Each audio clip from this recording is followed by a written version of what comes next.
ప్రేమ అని మాట్లాడడం వెళ్ళలేదు, కానీ ప్రేమే కురిపిస్తూ ఉంటారు. అన్కండిషనల్ లవ్ ఎలా సాధ్యమవుతుంది sir? Unconditional love plus conditional teaching. Teaching is conditional. Love is unconditional. Love ante I don't like the word love, friendship anam. I don't like the word love. Love is a very ugly word. I don't like love. Friendship.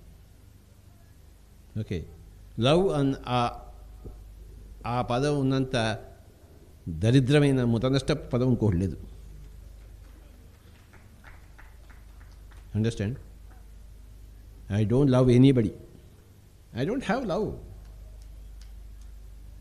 అదేంటో ఇప్పటిదాకా నాకు తెలియదు. నాకు నీకేమైనా తెలుసా?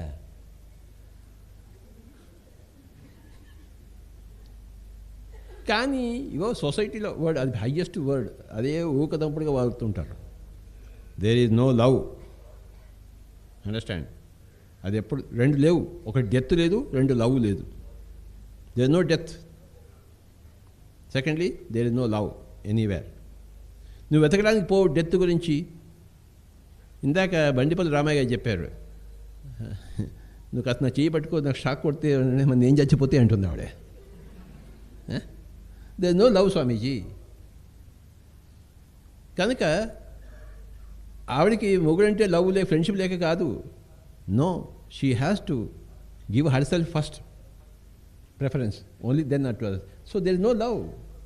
బృహదారణ్యక ఉపనిషత్తులో యాజ్ఞవల్క్యుడు మైత్రేయితో అంటాడు, ఒక మగాడు ఒక ఆడదాన్ని ఎందుకు పెళ్లి చేసుకుంటాడు? ఆ ఆడదాని కోసమా, తన కోసమా? ఆ ఆడది ఈ మగవాడిని ఎందుకు పెళ్లి చేసుకుంటుంది? ఈ మగవాడి కోసమా, తన కోసమా? వీళ్ళిద్దరు కలిసి పిల్లలకి అనేది తమ కోసమా, పిల్లల కోసమా? తమ కోసం పిల్లలకి అంటారు. ఆ ఆడది మొగాడి దగ్గర ఎందుకు చేస్తుందంటే తన కోసం చేరుతుంది. మొగాడు ఆడదాన్ని ఎందుకు పెట్టుకుంటే తన కోసం పెట్టుకుంటాడు. ఇది సత్యం అని యాజ్ఞవల్క్యుడు మైత్రేయికి చెప్తాడు బృహదారణ్యక ఉపనిషత్తులో. Understand? That is correct. He is perfect scientist. So there is no question of love. There is only taking care of your needs. ఆ స్త్రీకి ఇక్కడ గర్భం అన్నీ ఉన్నాయి కనుక she has to become a mother. It's a need for her. ప్రతి మగవాడికి ఆడతనం కావాలి, ఆడతనానికి మగతనం కావాలి. It's a need. There is no love there, but there should be friendship. There should be friendship, unconditional friendship.